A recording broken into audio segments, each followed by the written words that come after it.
What's up, guys? Welcome back to the channel. Today we're gonna take a break away from the GSR and we're gonna help cousin Gary. The sun is beaming in my eyes. I can't see anything. What are we doing today? Today we're installing a RYWIRE harness and we're gonna be adjusting my BC coilovers. I just recently installed these bad boys. I went with like their entry-level ones, and I almost feel like I should have went like a little bit more baller. But it's my first pair, new coilovers, so we're just trying it. I like how they feel. They already feel similar to what my Skunk 2s felt like, which kind of is an issue because I want it to be a little stiffer. But we'll figure that out. Is that on the tightest setting? Yeah, tightest. But you got the basic setup. Basic setup. I haven't done any yet. No, but this is the basic. Yeah, BC. like There's not the basic spec or whatever. The BR setup, yeah. Which there's like DR, I believe ER. There's a bunch of different ones. Yeah, I mean, I think that's consumer error right there. Consumer error, but it's alright. I mean, like you consider yourself that guy, right? Yeah. Well, I am that guy. Why wouldn't that guy buy the track spec suspension? Well, listen. How you gonna? Yeah. That guy wasn't too confident on the purchase he wanted to make. Now that so guy. we went with something. Now that guy has some stuff that doesn't really. So we went with something that I figured would have been good. Worst case scenario, it's brand new suspension, I could probably do a spring swap if anything, and get. And that'll tighten up. That'll tighten them up. I haven't done anything with preload, and preload is gonna stiffen it more, and also raise my ride height. So we're gonna do a 2-for-1 special right there. Yeah, and then also if you do like a spring rate, you could get stiffer springs. Yeah. So I mean the stiffness is not really that big of an issue. It's not a bigger issue. I wasn't gonna go too crazy anyways. Now I wasn't gonna do like a separate valve body or nothing like that. Like maybe. Well, you're not that guy. I'm not that guy yet. You're that guy, but not that guy. Yeah. All right, so we're gonna do first thing while the car's cooling off. Yeah. We're gonna jack it up and do the suspension adjustment. Yep. And then we're gonna take a crazy risk here. Obviously, cousin Gary drove this here today, and the goal would be for him to drive it home. However, there's a high chance that I might have to give him a ride home, and we'll have to pick this up tomorrow. Potentially. I mean, the suspension's gonna be quick, but the whole tucked harness, sub harness debacle, it's a situation. But it's better that we test it on his car before we test it on my car. It's not really better, but he has more tools and he bought the better kit, so assumption would be that it would work better. I mean, like it's literally just gonna be removing this old stuff and getting it in there. And listen, I don't want to toot my horn, but I keep saying this. If you kind of look at my setup, does it not look just slightly tucked already? Like you see, I already got my harnesses and stuff ran down there because this is a RYWIRE jumper for the RDX injectors. So I'm telling you, like, I think once we jack this thing up, we just gotta, all the harnesses are in the plugs are just gonna be practically underneath it. Yeah, I mean, I would say that this is nicely put away. Yeah. We could do more, but I'm not really that guy. I don't really care for the tucked harness stuff, So then why are we doing this? No, well, I'm sorry. I don't really care for the tucked engine-based stuff. I went with the harness because I wanted to go with something newer and reliable. I keep having TPS issues because of wiring with it being 25-year-old wiring. Have you replaced your TPS sensor? I've replaced sensors. How many sensors have you went through? I've gone through about 2 of them, and okay. I have a Speed Factory one now that I'm going to install after the new harness is in, and I'm probably going to get a retune done, with fresh cable, fresh everything in there, just everything nice and juiced up and powered well. So let's get to it. Let's get to it. All right, we decided to split things up. I'm going to take care of the harness. Cousin Gary's going to take care of the suspension, and together we're trying to get this car out of here tonight. Stay tuned to see what happens.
Honda boy's gonna Check me come out. up with that.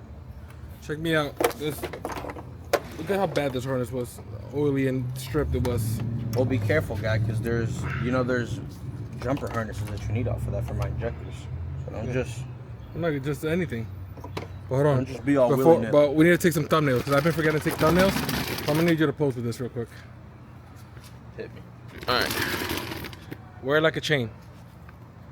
Wear it like a chain, then. Not this one. I'll wear the other. Wear it like a chain, and then put the other one around, and then hold the other one in your hand. Give me the RYWIRE, and I'll wear that like a chain.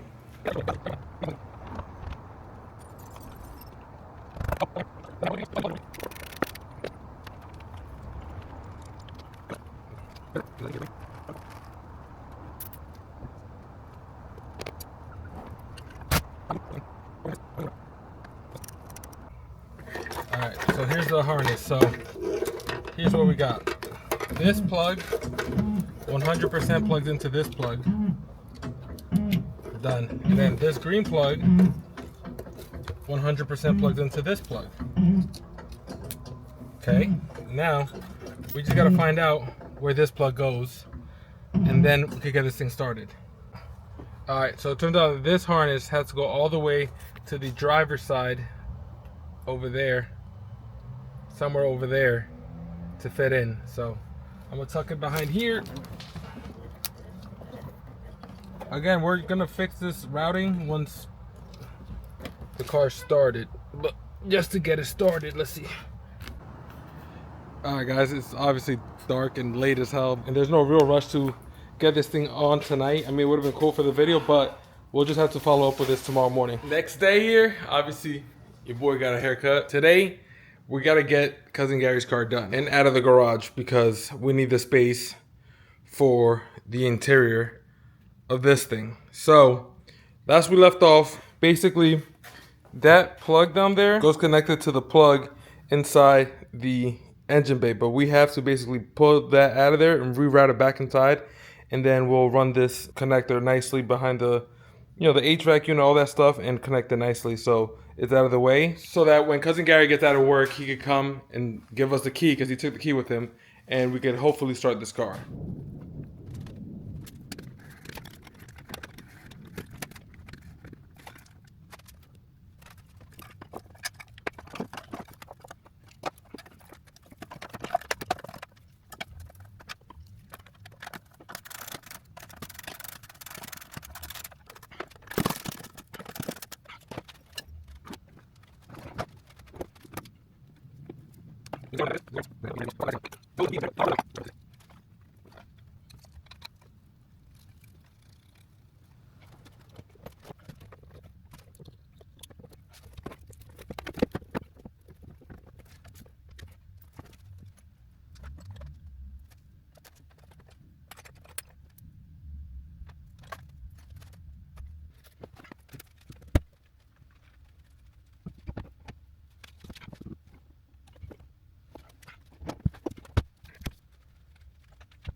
Alright, so Cousin Gary showed up. He's trying to get this VTEC solenoid working right here.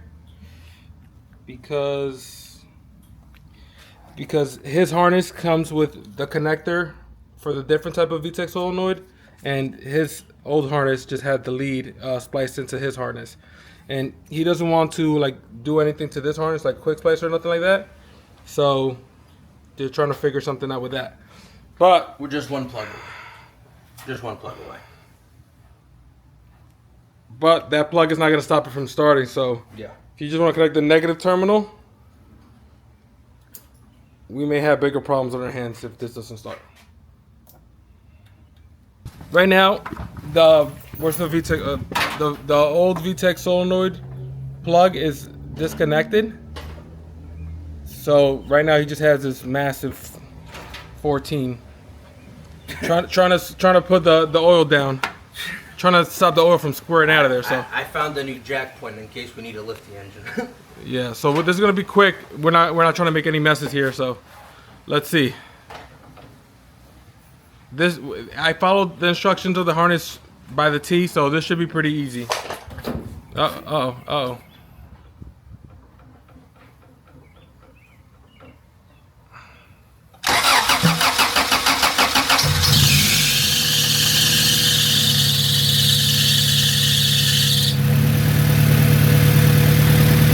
That belt is a little too tight. That belt is tension behind the alternator bracket, if you haven't forgotten, since the track day. That's my cousin Jerry rig. But Shout out brother Jerry. this, it started up, everything's working.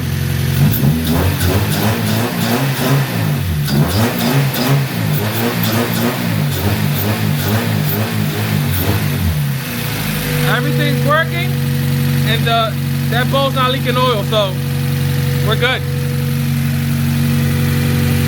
Great success! Guys, I hope you guys enjoyed the video. Please like, comment, and subscribe, and we'll see you on the next one.